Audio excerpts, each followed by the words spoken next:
If someone's married and then there's an offense against that bond outside of marriage, if someone's not married and then there's an offense against that bond, these are the situations where wrongdoing is done with regard to attraction as it's applied to sexuality.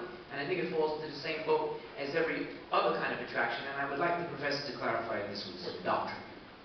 Thank you, Professor. Thank you, Reverend Father. You bet. Yeah, it is a wonderful question, and as it's mentioned, it's a real media frenzy right now in America because there's lots of debates on the subject. The heart of it is this: that we're called to love, and I have a lot of guys that I love like brothers. I love deeply, and the love between men and women is fine as long as it doesn't turn into a sexual love, and that's when you kind of turn the key and you go in a direction that's not good. As Father Stan was saying, any kind of sex outside of marriage, what the church says, and this is even a challenge within with married couples, that sex is created for two reasons: to unite people together, a man and a woman together, and to bring about life. And that all sexual actions have to be open to both of those things: the unitive, which is bringing two people together, and being open to life. Homosexual actions, by their very nature, can never be open to life. And in fact, you have to really redefine the word sex if you talk about a man having sex with a man or a woman having sex with a woman.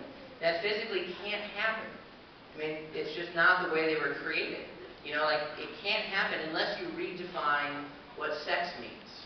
That's the challenge in America right now. People are trying to redefine what marriage means. And I'm sorry you're getting a vibe from the media that America is really encouraging homosexuality. Every state has been having votes on it, and the majority of states are not allowing homosexual marriage. The problem is we have a legal system where some judges overrule the votes of the people, and you're just going to keep hearing that over the next few years, and it's going to end up in the Supreme Court, et cetera, et cetera. But the point is this, and what Father Stan said is the most important.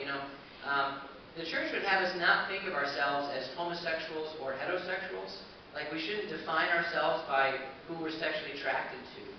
We define ourselves by being made in the image and likeness of God, loved by God, and called to love each other. So, is homosexual activity a sin?